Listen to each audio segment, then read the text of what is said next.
बच्चों last term पर हम लोगों ने शुरू किया था कार्बनिक यौगिकों के बारे में। कार्बन और उसके यौगिक, carbon and its compound, carbon और उसके यौगिक।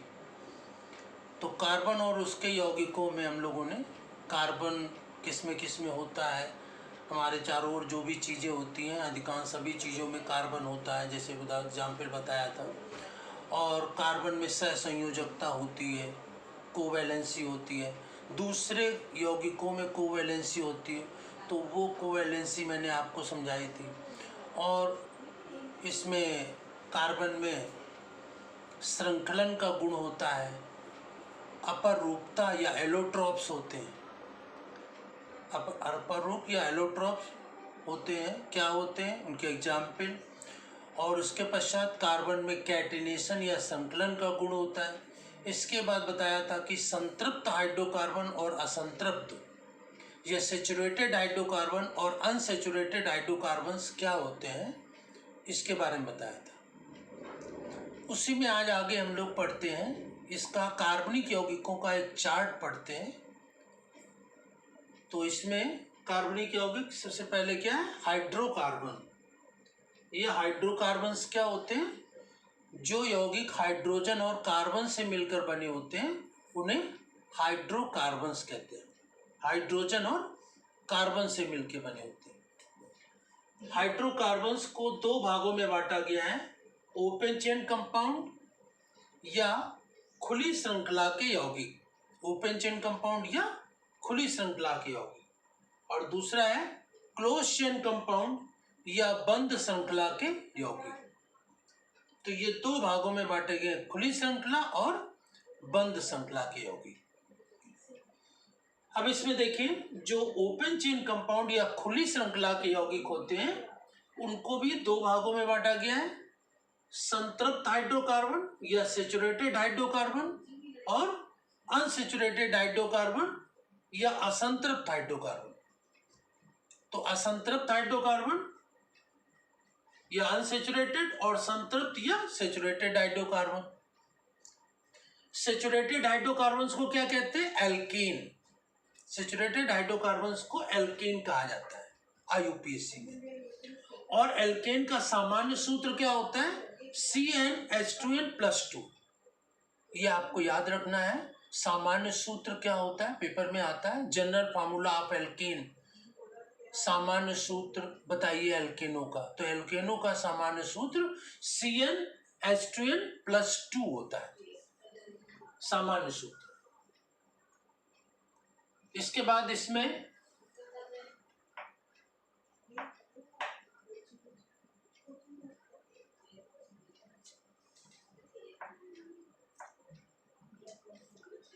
इसी में आगे इसके एग्जाम्पल लिखें, CH4C2H6। CH4 क्या होता है, मेथेन, और C2H6 क्या होता है, एथेन। तो ये एग्जाम्पल याद रखेंगे। सैचुरेटेड हाइड्रोकार्बन या संतृप्त हाइड्रोकार्बन, सामान्य नाम इसका जो है, इसको आईयूपीएसी में एल्केन कहते हैं। इसका सामान्य सूत्र CnH2n+2 होता है। इसके एग्जाम्पल CH4C2H6। CH4 को क्या कहते हैं, मेथेन, और C2H6 को क्या कहते हैं, एथेन। जो अनसैचुरेटेड हाइड्रोकार्बन या असंतृप्त हाइड्रोकार्बन होते हैं इनको दो भागों में बांटा गया, एल्कीन और एल्काइन। एल्कीन और एल्काइन। एल्कीन का सामान्य सूत्र क्या होता है, CnH2n, और इसमें कार्बन कार्बन के बीच में डबल बॉन्ड होते हैं, डबल बॉन्ड। और एल्काइन, एल्काइन इसका सामान्य सूत्र होता है CnH2n-2। तो एल्कीन सामान्य सूत्र CnH2n, इसमें कार्बन कार्बन के बीच में दो बंध होते हैं, डबल बॉन्ड होते हैं। और इसके एग्जाम्पल लिखें, एल्कीन के C2H4 C3H6। C2H4 एथीन और C3H6 है प्रोपीन। क्योंकि इनके नामों में एल्कीन है तो ईन लग जाता है। दो कार्बन को एथ कहते हैं तो एथीन हो गया, तीन कार्बन को प्रोप कहते हैं तो प्रोपीन हो गया। तो ये एथीन और प्रोपीन। और इसी के बाद एल्काइन, इनके नामों में आइन लगेगा। तो एल्काइन का सामान्य सूत्र CnH2n-2 होता है। तो जनरल फार्मूला, इसमें कार्बन कार्बन के बीच में ट्रिपल बॉन्ड होते हैं। एल्कीन एल्केन में सिंगल बॉन्ड, एल्कीन में डबल बॉन्ड और एल्काइन में ट्रिपल बॉन्ड होता है। तो ये याद रखना है, एल्केन में सिंगल बॉन्ड, एल्कीन में डबल बॉन्ड या 2 बंद और एल्काइन में ट्रिपल बॉन्ड या 3 बंद होते हैं। ये विशेषता आपको याद रखनी है और इनके जनरल फार्मूला याद रखने हैं। तो एल्काइन में 2 एग्जाम्पल C2H2 और C3H4। तो C2H2 क्या होता है? एथाइन, 2 कार्बन को एथ कहते हैं, तो आइन लग जाएगा तो एथाइन। C3H4, 3 कार्बन को क्या कहते हैं? प्रोप, तो क्या हो जाएगा? प्रोपाइन। तो इस प्रकार से एथाइन और प्रोपाइन। तो इस प्रकार के ओपन चेन कंपाउंड के 2 भाग, सैचुरेटेड हाइड्रोकार्बन या संतृप्त हाइड्रोकार्बन, दूसरा अनसैचुरेटेड हाइड्रोकार्बन या असंतृप्त हाइड्रोकार्बन। सैचुरेटेड या संतृप्त हाइड्रोकार्बन को क्या कहते हैं? एल्केन भी कहते हैं और इसका सामान्य सूत्र CnH2n+2। इसका example CH4 methane, C2H6 ethane. Unsaturated hydrocarbon या असंतृप्त हाइड्रोकार्बन को 2 भाग, एल्कीन CnH2n सामान्य सूत्र, C2H4 एथीन और C3H6 प्रोपीन।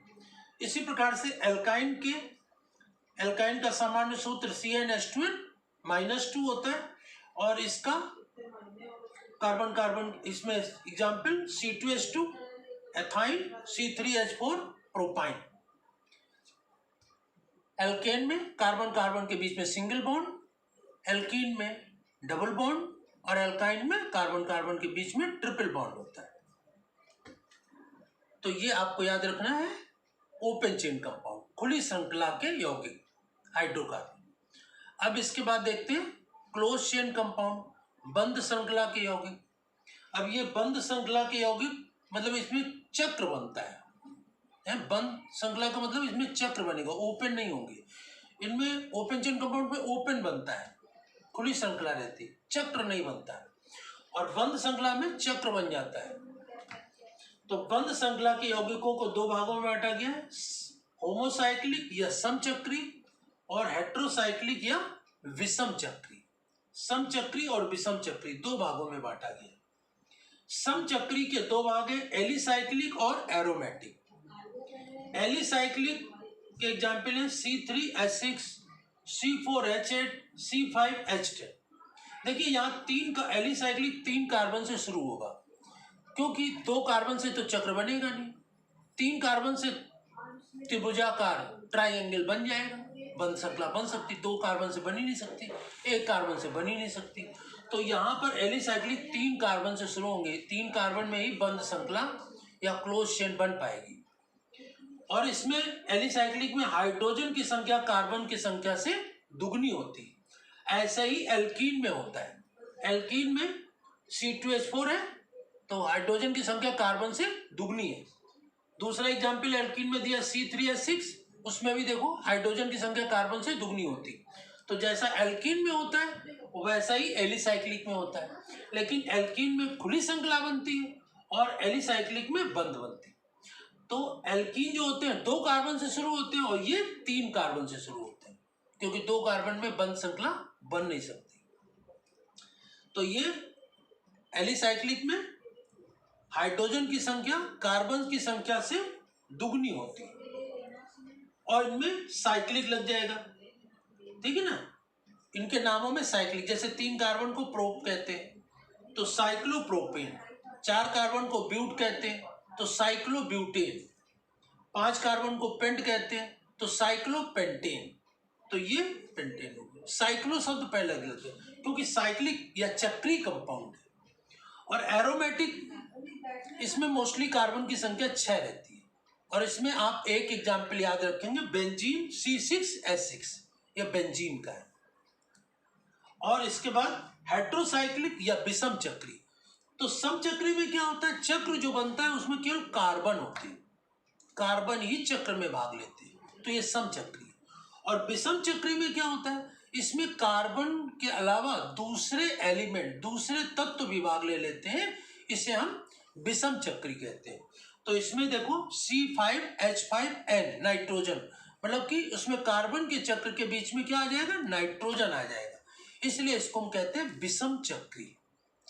तो विषम चक्री में क्या होता है, चक्र में कार्बन के साथ साथ दूसरे एलिमेंट आ गए, जैसे ये नाइट्रोजन आ गया, ये पिरिडीन का फार्मूला है C5H5N मतलब पिरिडीन। तो बंध श्रृंखला के यौगिक दो भाग, समचक्री मतलब कि केवल कार्बन का चक्र हो, और विषम चक्री जिसमें कार्बन के अलावा दूसरे एलिमेंट भी आ जाए, और एलिसाइक्लिक एरोमेटिक। एलिसाइक्लिक में कार्बन की संख्या हाइड्रोजन से आधी होती है, हाइड्रोजन की संख्या कार्बन से दुगनी होती है, और ये 3 कार्बन से शुरू होती है।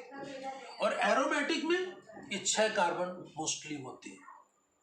और विषम चक्री जिसमें चक्र बने कैसा भी बने, लेकिन उसमें कार्बन के अलावा दूसरे एलिमेंट भी आ जाते हैं, इसको हम विषम चक्री या हेट्रोसाइक्लिक कहते हैं।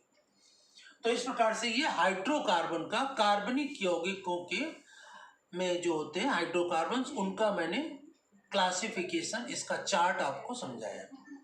अब इस चार्ट को आप अपनी फेयर कॉपी में बना लेंगे, और इसी चार्ट में जो जो ये ग्रुप बनाए हैं, इनको, ये ग्रुपों को, सूत्रों को एक एक करके इनका स्ट्रक्चर बना करके नेक्स्ट टर्न पर आपको समझाएंगे।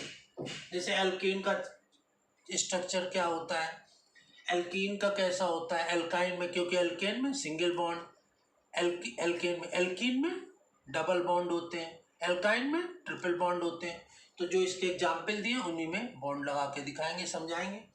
और इसी में एलिसाइक्लिक एरोमेटिक, इनकी संरचना, क्योंकि संरचना इसकी या स्ट्रक्चर इसका बनाने को आता है। और इसी प्रकार से हेट्रोसाइक्लिक, तो जो एग्जाम्पल दिए आप इसको पहले जो मैंने समझाया है इसको समझ के सही ढंग से कॉपी में नोट करेंगे, और नेक्स्ट टर्न पर इसके जो एग्जाम्पल दिए उनकी स्ट्रक्चर को हम विस्तार पूर्वक स्ट्रक्चर बनाकर समझाएंगे। धन्यवाद।